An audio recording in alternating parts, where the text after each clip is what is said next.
भारत और नेपाल के बीच रिश्ते दिन ब दिन खराब होते जा रहे हैं। लिपुलेख में सड़क निर्माण के बाद भारत नेपाल के रिश्तों में कड़वाहट पनपने लगी है और अब तो नेपाल जरूरत पड़ने पर भारत से युद्ध की बात भी कहने लगा है। तो क्या अब भारत और नेपाल युद्ध की तरफ बढ़ रहे हैं और आखिर नेपाल इतना तल्ख क्यों हो रहा है, इस रिपोर्ट में देखिए। 8 मई 2020 को जब भारत ने दार्चुला लिपुलेख में सड़क का उद्घाटन किया तो नेपाल को ये नागवार गुजरा और नेपाल ने भारत के रवैये को लेकर सवाल उठाने शुरू कर दिए।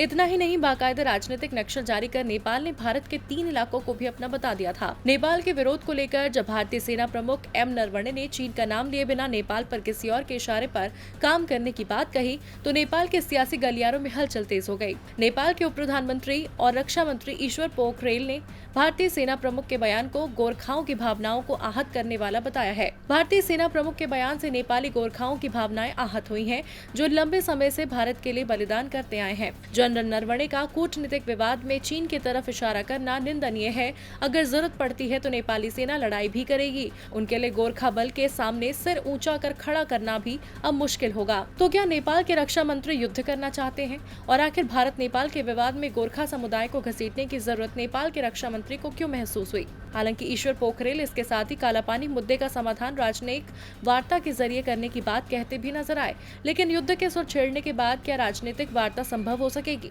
दरअसल नेपाल का ये बयान ऐसे वक्त में आया है जब नेपाल ने चीन के साथ अक्टूबर में हुए एक समझौते पर काम शुरू कर दिया है। समझौते के मुताबिक नेपाल को तिब्बत शहर से सामान लाने की अनुमति होगी। रेल रोड ट्रांसपोर्ट सेवा से नेपाल अब 9 दिनों के भीतर चीन से माल की आपूर्ति हासिल करेगा। तो क्या चीन के साथ नजदीकियां ही नेपाल को भारत के खिलाफ उकसा रही हैं? और आखिर भारत नेपाल के रिश्तों में बढ़ रही तल्खियों का परिणाम क्या होगा, ये तो आने वाला वक्त ही बताएगा। टीवी लाइव की रिपोर्ट।